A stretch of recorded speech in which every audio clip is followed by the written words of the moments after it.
So someone asked me a question earlier, and the person just wants to understand that after making the 30% contribution for the rent to own and the FMBN loan has been approved, the person has taken possession, is he or she still supposed to be paying on a monthly basis? Yes, and that's why it's called a loan, right? Okay. So once you've taken possession, 1 year after you have taken possession, you are expected to start repaying the loan. So the repayment of the loan is to the grant or to FMBN? To the Federal Mortgage Bank. To the Federal Mortgage Bank, because they are the ones that give the loan. Exactly. Thanks for that clarification. So employees who cannot readily afford to make the 10% initial deposit for the rent-to-own scheme, is there a way they can subscribe to Alexandra Court as well? Yes, they can. Yes, they can.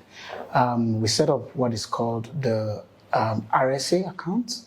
Okay. That is, they can take 25%. That's a retirement savings account. Exactly. Wow. So they can take 25% of their retirement savings account, money from their retirement savings account, okay, and use it as part deposit for the said property. Good. And then they can also apply to the Federal Mortgage Bank for a mortgage, which is on the rent-to-own payment scheme. Good. So if they can get 25%, that means some up to 30%, depending on their monthly pension contribution. Yes. Right? And of course, you look at the salaries that they earn every month. Yes. So when you put all that together, they can be able to take that. Also, a subscriber who can pay the 10% initial deposit, right? But can access 20% from his RSA. So which means that his 25% is up to the 20% for the payment for the property price, right? Yes. We put that together and then we just approach the Federal Mortgage Bank to get the 70% and close up the transaction. Wow, that's a very good one. That's a very good one. So, on this rent-to-own scheme, can Nigerians in diaspora also benefit from it? Yes, they can. Oh, that's a very good one, because we've got a lot of inquiries. Nigerians in diaspora, they're really worried and they're interested actually, but they want to be sure that it's something they can benefit from. Okay, so the next question is about moratorium. Is there a moratorium for the subscribers of the rent-to-own scheme, and what is the interest rate on the mortgage facility that they're getting from FMBN? Okay, thank you very much. So there is 1 year moratorium. 1 year after you have taken possession of the property. There's enough time for you to put yourself together again before you start servicing. Exactly. So you have 1 year moratorium period. And then the interest rates for the rent-to-own scheme is 7%. 7% of the 70% that is disbursed by Federal Mortgage Bank. Okay.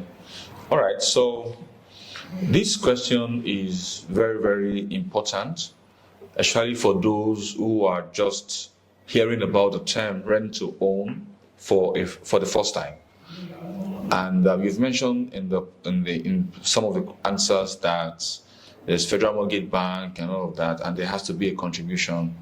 So how does this relate to the NHF? And if the subscriber is not a NHF contributor, can the person still benefit from this rent-to-own scheme? Okay, so there's a difference between the rent-to-own scheme and NHF.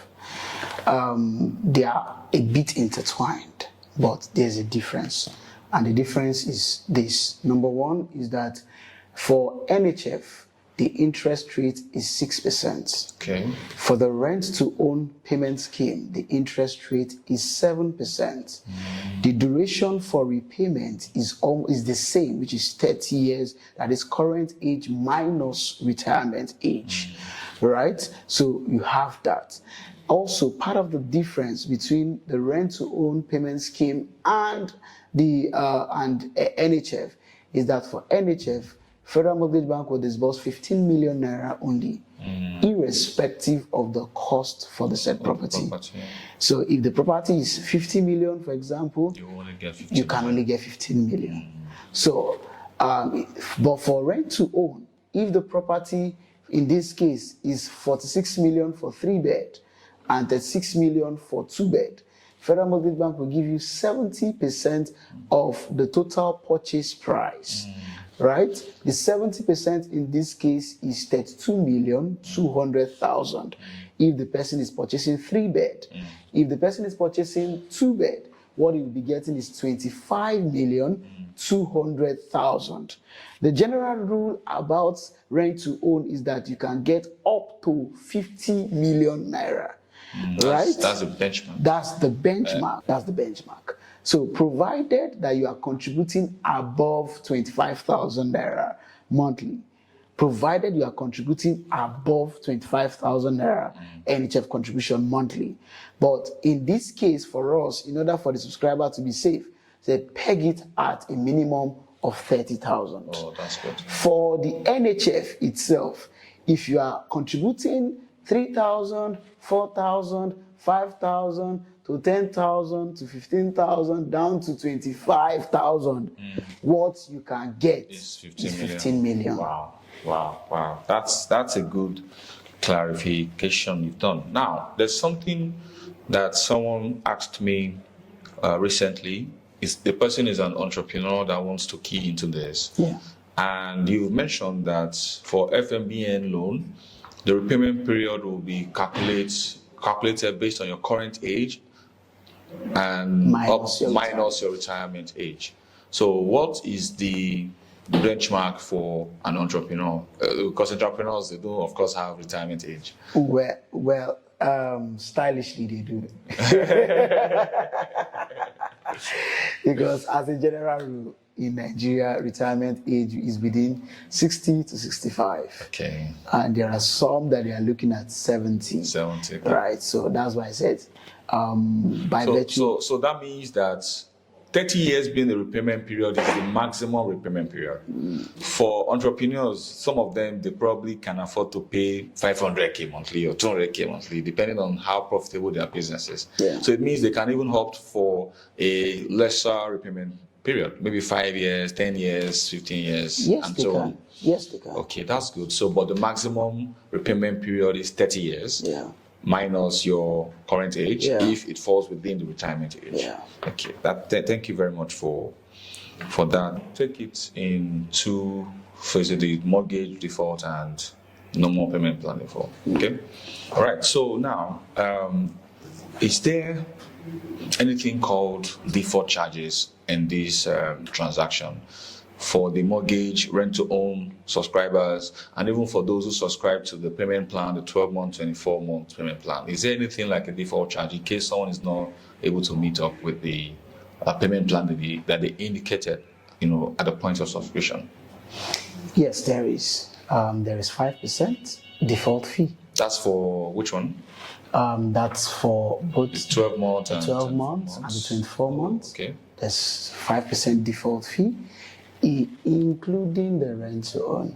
Oh, okay, that's good. So if we have agreed that we're going to allow you to pay 30% of the total purchase price, and we said pay 10% initial deposit. Yes. Within 7 days upon issuance of the offer letter, you pay another 10%. And then the second 10% comes in 2 months into the transaction. So then the default fee will exactly. So the default fee starts counting from the due date for the second payment. So when the subscriber gets the FMBN loan, is there any form of default fee when the person doesn't meet up with a monthly payment? Let's say in the course of this transaction, the person is an employee, loses his or her job, or maybe the person is an entrepreneur, business is not going well. What are the consequences of that? Okay, so one of the things that we do is that, first of all, we are not insensitive to the economy. And we are not insensitive to the plight of our subscribers. Oh, that's good. So one thing that is needful is that you have to write us. Let us know what you are facing. Okay. This is my next payment will be due by 14th of February. However, I don't think I'll be able to meet up. Okay. Kindly note that I would have to extend My payment period. exactly. I humbly request that this be approved. Okay. While the default fee will be waived on my behalf. Okay. I think these are things that we can, once you inform us. Okay, so once the subscriber puts forward a notification, what's the grace period that is allowed, for the person to, of course, before the default fee is charged? What is the grace period that is allowed before default fee is charged after the subscriber puts forward a notification? So the grace period after the default has expired or has occurred is 1 month. Oh, that's good. It's 1 month. So after that, we start charging the defaults. The default okay. fee.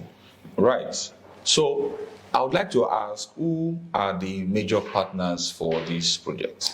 So we have number one, the Lagos State Government.